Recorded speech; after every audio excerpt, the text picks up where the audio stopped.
আসসালামু আলাইকুম। আশা করি আপনারা সবাই ভালো আছেন। আলহামদুলিল্লাহ আমিও ভালো আছি। এখন আমার বড় ছেলে তানভীর কোয়েল পাখির ডিম তুলবেন। এখানে আমার ৬৫টা কোয়েল পাখি আছে। ৬৫টির ভিতরে কিছু পুরুষ পাখি আছে, কিছু মেয়ে পাখি আছে।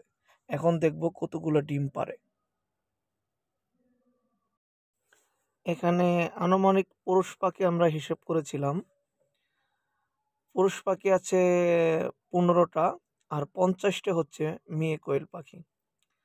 তো ১৫টা পুরুষ কোয়েল পাখি রাখার কারণ হলো এগুলা ডিম আমি মুরগি দিয়ে ফুটাইছিলাম, ভালোই ফুটেছে।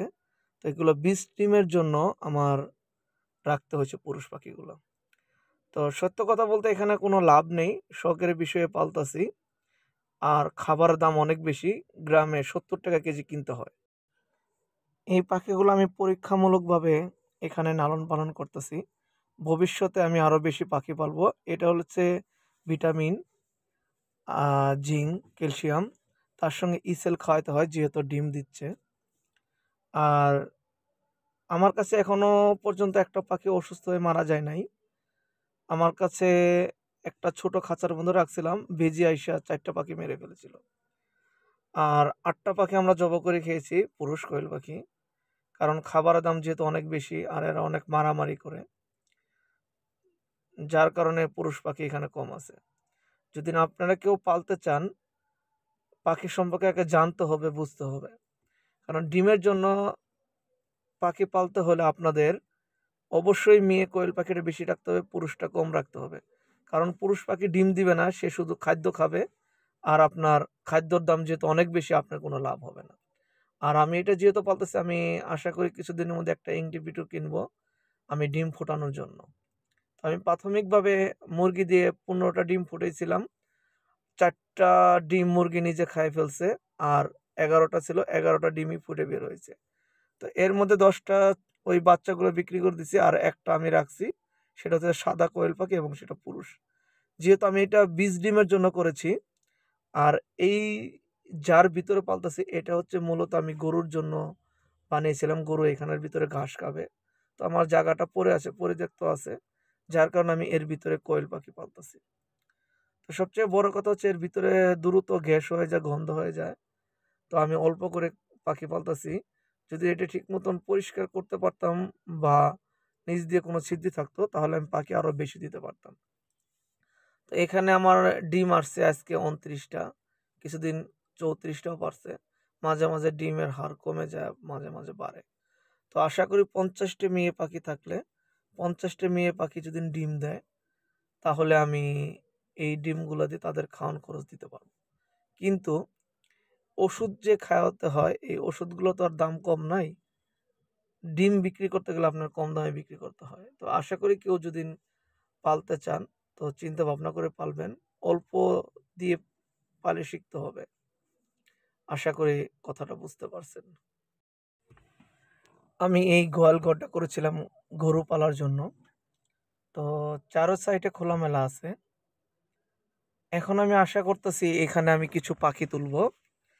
আমি গরমের ২ মাস শেষের দিকে পাখিগুলো তুলবো। এটা হচ্ছে আপনার গোয়াল ঘর। এই গোয়াল ঘরটা গরুর জন্য করেছিলাম। তো আমার আরেকটা গোয়াল ঘর আছে। তো যেহেতু গ্রামে গরু চোরের হার বাইরে গেছে, যার কারণে আমি এখানে গরু আর রাখি না। এই খাঁচার ভিতর থেকে ডিম তোলা অনেক কষ্ট হয়। এখানে পাটকাঠি দিয়ে, শূলা দিয়ে সাইড থেকে ডিম সরানো হচ্ছে। সরায়, সরায় বের করা হচ্ছে। এই যে পাটকাঠি দিয়ে ডিম সরাচ্ছে সে, সরায় একটা সাইড করা হচ্ছে। এই সাইড থেকে সে ডিম পরে উঠাবে। এটা লম্বায় প্রায় ১০ ফিট আর উচ্চতায় হচ্ছে ২-২.৫ ফিটের মতন। আর এটাও ৩ ফিটের মতন চওড়া আছে। এখানে এখনো বেশি কাজ করা হয় নাই। যখন আমি আবার গোয়াল গরু তুলবো তখন এটাকে কাজ করাবো আমি। তো এর ফাঁকে আমার কোয়েল পাখি ছিল আরেকটা খাঁচা ছিল, যেহেতু সে খাঁচার ভিতরে পাখি রাখলে বেজি খুব ডিস্টার্ব করে, মেরে ফেলে। তারপর বুদ্ধি করলাম যে এর ভিতরে রাখবো। এর ভিতরে আমি এখন আপনাদেরকে দেখাবো আমি পাখিকে কি ওষুধ খাবার দেই। এটা হচ্ছে ইসেল। পাখি ডিম পাড়া শুরু করলে, ডিম দিলে এই ইসেলটা খাওয়াতে হয়, কারণ পাখির পেটে যেন ডিমটা না ভেঙে যায়।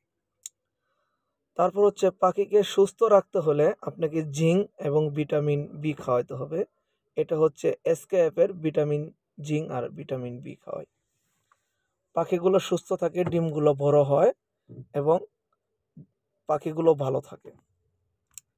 আমার ছেলে ডিম গুনতেছে এখানে, তো এখানে বলতেছে ডিম আছে 30টা, পরে দেখি ডিম হয়েছে 29টা, 32টা 34টা করে ডিম পারে। তো আজকে দেখি আরো ডিম 5টা কম পারছে। তো মাঝে মাঝে এরকম হয়ে যায়, দেখা গেল আরো ঘন্টাখানি পরে আরো 2 4 5টা ডিম পারবে। তো এই হচ্ছে পাখির শখের পাখি আমার।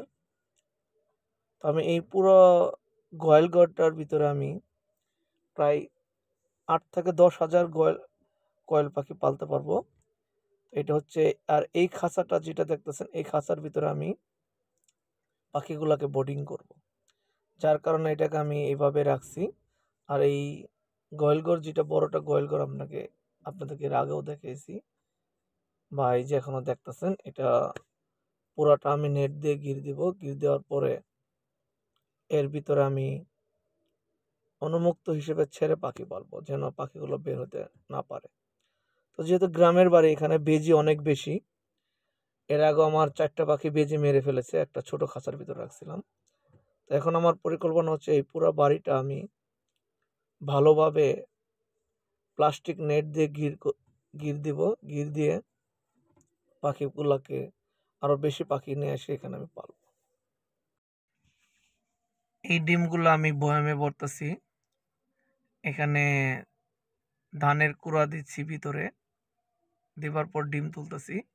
এই ডিমগুলো আমি ঢাকা